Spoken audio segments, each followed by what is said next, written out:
Well, hello again, friends and neighbors. John, your whiskey neighbor here, and I'd like to talk to you today about full sherried scotch. We're going to take a look at the Glenrothes Whiskey Maker's Cut when we come back after the break. 3, 4.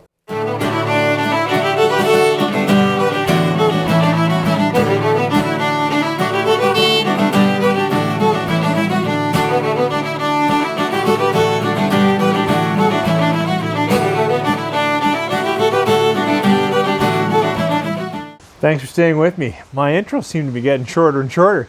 But I wanted to talk to you today about really a full sherried scotch. So this is part of the Glenrothes redone line. Oh, what do they call it? I want to say Solero, but I don't know if that's correct.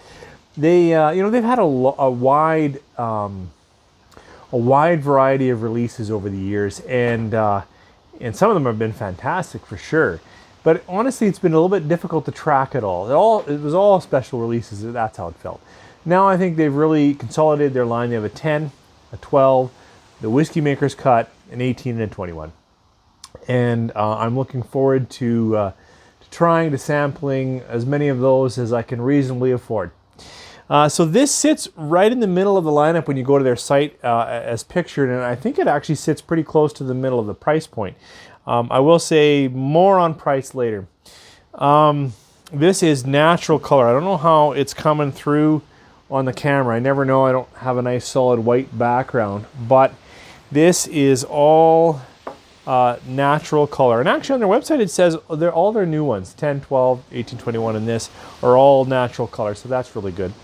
And this one celebrates, they still keep their own cooperage, they do their own wood management, and this one celebrates where the whiskey maker would like to see it. I think his name is, it's written in cursive here, but I think it's Gordon Motion, and they've released this. It's a non-age stamped scotch, but it's released at 48.8%.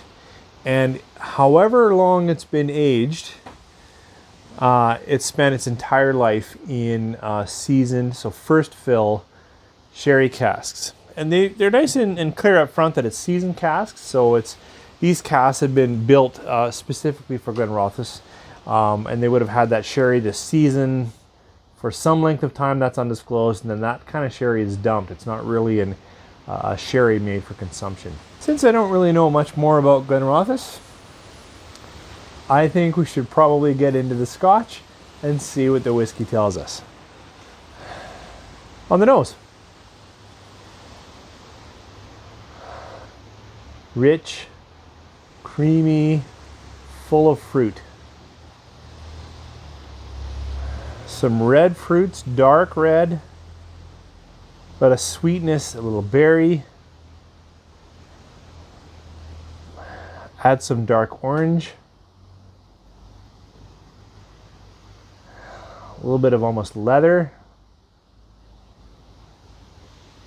Some spicing, some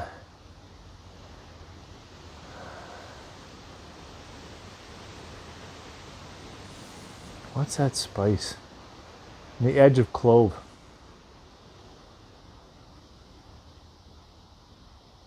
It's a luscious nose. Tell you why I picked this bottle in a moment, but for now, it's a good nose.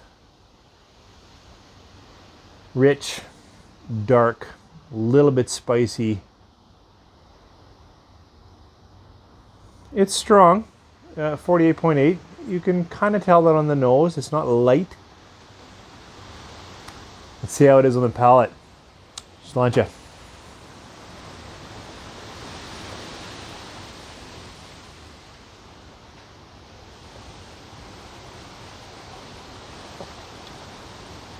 Palate is bold. It's got a nice texture to it. A little more spicing. A little wood, a little oak.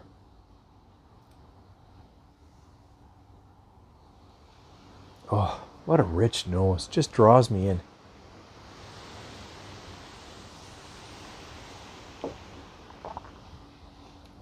Palate's got a little bit of alcohol in it. It's got some rougher edges, but strong. And some light caramels or vanillas, maybe more vanillas. Well, yeah, okay. Some thicker chewy in there, which brings it back over toward caramel. Lots of flavor. Bold Scotch. Finish is decent length, little drying, little bitter. Back into that orange almost that I was getting in the nose. Didn't get much of that on the palate. Ah, man, I like the nose. If you're looking for a heavily sherry influenced Scotch, and you're thinking of that rich, dark, light chocolatey, even leathered nose, this has that. Beautiful.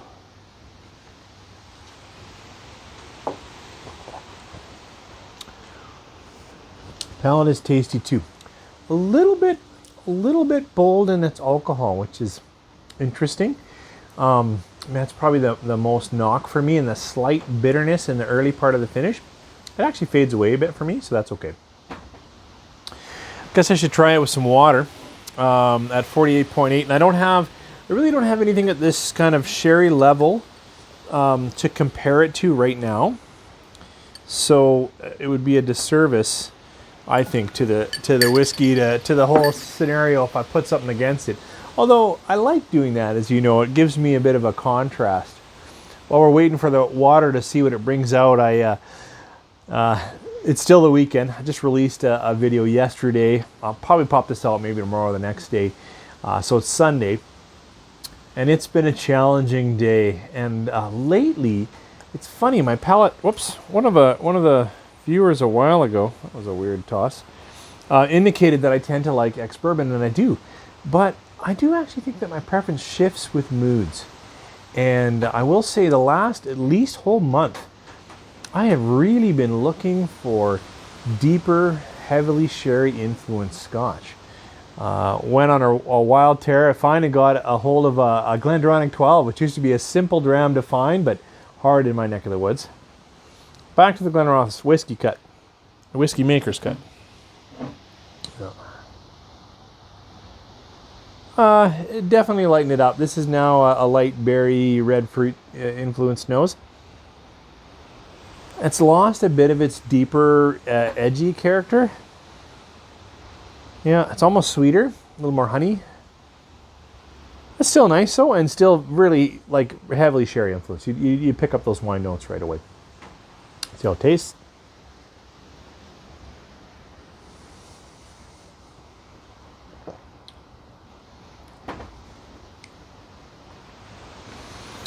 For me, it brought out a little more oak, a little more dark chocolate, and a little more spice palate. Muted the fruits. Or leathered the fruits, right? Like as they move toward what I said about, oak and spice and chocolate, those are all kind of dark, heavy kind of things. And so the fruits maybe became more like dried out fruits. It's funny because the nose is brighter and lighter, but the palate is more leathered.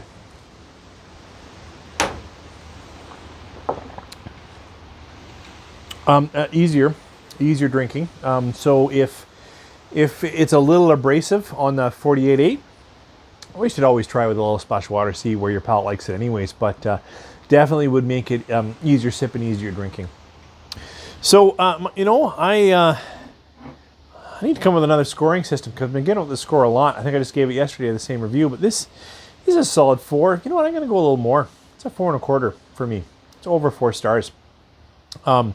It's got a bit of a bite. It's got a bit of a burn. There are things that are against it. It's expensive for a non-age stamp Scotch. However, everything about it is rich, strong, flavorful.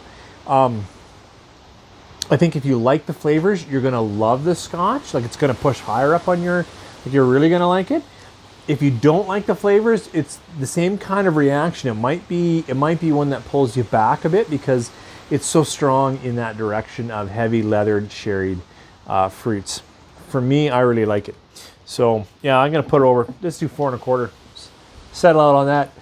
I hope you guys are okay, and I hope you've had a good weekend. And let's hope for a solid week with the kids back in our schools. You guys take care.